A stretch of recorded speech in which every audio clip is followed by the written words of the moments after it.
नमस्ते।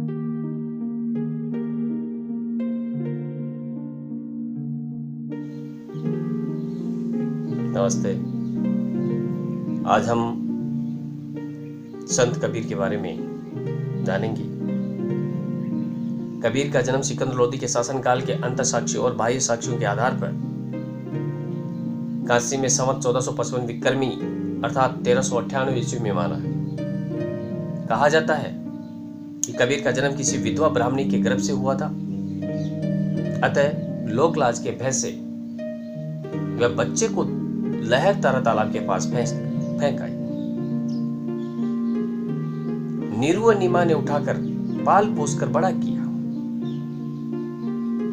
यह किंवदंती है कि इसका कोई प्रमाण उपलब्ध नहीं है। कबीर के जन्म मरण काल पर विद्वानों में मतभेद रहा है। मैकालेन ने इनका जन्म 1398 से 1518 ईस्वी माना है, तो बेल ने 1490 ईस्वी, हंटर ने 1300 से 1420 ईस्वी, फर्रुखर ने 1400 से 1518 तथा स्मिथ ने 1440 से 1518 ईस्वी माना। कबीर के जन्म के विषय में एक दोहा प्रसिद्ध है जो इस प्रकार है कि 1455 साल गए चंद्रवार एक ठाठ हुए, कि 1455 साल गए चंद्रवार एक ठाठ बहे, कि जेठ सूदी वर्षायत को पूर्णमासी प्रकट भये। अर्थात 1455 विक्रमी की ज्येष्ठ पूर्णिमा को कबीर का जन्म हुआ। कबीर के गुरु प्रसिद्ध संत रामानंद थे। कबीर विवाहित थे। उनकी पत्नी का नाम लोई और पुत्र का नाम कमाल व पुत्री का नाम कमाली था। कबीर दास पढ़े लिखे नहीं थे। उन्होंने स्वयं भी कहा है कि मसीह कागज छुयो नहीं, कलम गही नहीं हाथ, कि मैंने कभी कागज को छुआ ही नहीं, न कभी हाथ में कलम ली। यह बात निर्विवाद है।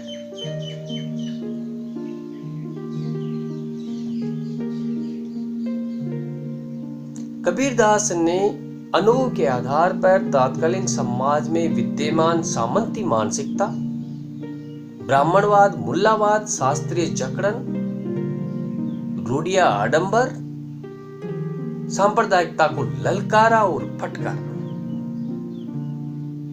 कबीर ने निर्गुण ब्रह्म अर्थात एकेश्वरवाद का प्रचार प्रसार किया और ईश्वर को मंदिर मस्जिद के आडंबरों से मुक्त करने के लिए कहा कि कांकर पाथर जोरी के मस्जिद लई बनाए, ता चड्डा मुला मांग दे, कि ता चढ़ मुला बांग दे, क्या बैरा हुआ खुदाई। पाहन पूजे हरि मिले, तो मैं पूजू पहाड़, कि पाहन पूजे हरि मिले तो मैं पूजू पहाड़, ताते तो चाकी भली पीस खाए संसार। कबीर घुमकर थे, राम के उपासक थे, पर उनके राम दशरथ पुत्र न होकर निराकार ब्रह्म के प्रतीक थे। कबीर ने ब्रह्म को माता, पिता, प्रिय, पुत्र, सखा आदि रूप में देखा है। कबीर ने ज्ञान मार्ग हिंदू शास्त्रों से ग्रहण किया और वैष्णव संप्रदाय से अहिंसा का मूल मंत्र ग्रहण किया। कबीर ने हिंसा का विरोध करते हुए कहा है कि दिन भर रोजा रहत है, रात हनत है गाय, ये तो खून वही बंदगी, कैसे खुशी खुदा कैसे खुश हो सकता है। इसी क्रम में एक साखी भी स्मरणीय है कि बकरी पाती खात है, ताकि काड़ी खाल, जे नर बकरी खात है तिनको कौन हवाल। कबीर अपने जीवन में 4 संप्रदायों से प्रभावित रहे। पहले थे भारतीय अद्वैत वेदांत दर्शन, दूसरा है सिद्धनाथ पंथ एवं हठ योगी साधना, तीसरा है सूफियों के प्रेम मार्ग, चौथा वैष्णव संप्रदाय से जो अत्यधिक प्रभावित करते हैं। कबीर मूलतः रहस्यवादी कवि थे। ब्रह्म का साक्षात्कार कर मुक्ति की प्राप्ति ही उनका चरम लक्ष्य था। ब्रह्म अनुभूति उनके लिए गूंगे के गुड़ के समान। वैष्णव से प्रभावित होकर उन्होंने परमात्मा को प्रियतम माना है। कबीर ने रहस्यवाद का एक साधनात्मक पक्ष में हठ योग के इंगला, पिंगला, सुषुम्ना, षटदल, त्रिकुटी, ब्रह्मरंध्र आदि शब्द काम लिए हैं। उलट भाष्यों में भी यही स्थिति है। उनके रहस्यवाद पर कहीं कहीं शंकर के अद्वैतवाद की स्पष्ट छाप देखने को मिलती है। जैसे कि जल में कुंभ, कुंभ में जल है, भीतर बाहर पानी, फूटा कुंभ जल, जल ही समाना, ये तन कई युगा है।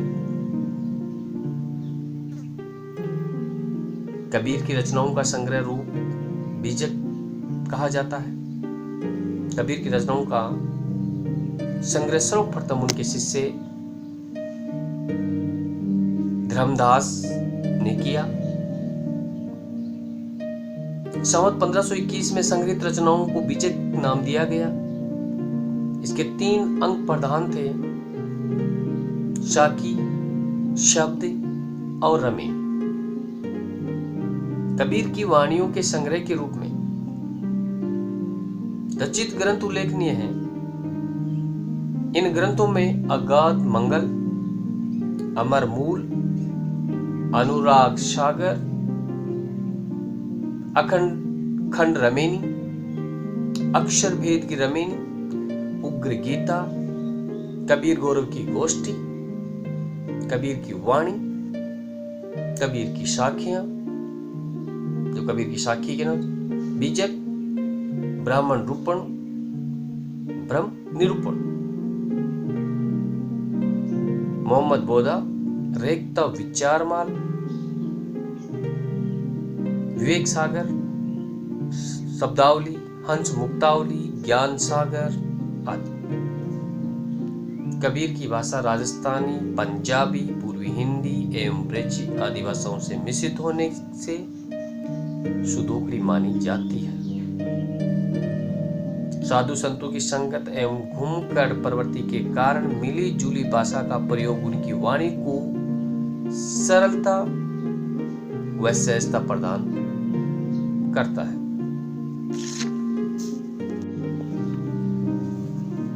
कबीर की मृत्यु 1575 विक्रमी अर्थात 1518 ईस्वी में स्वीकार किया जाता है।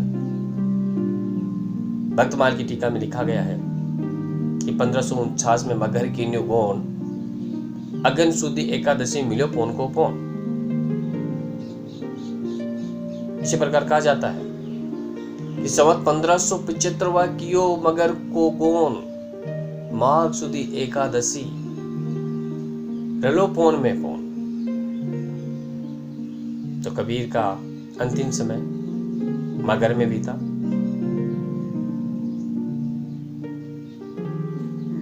नेक्स्ट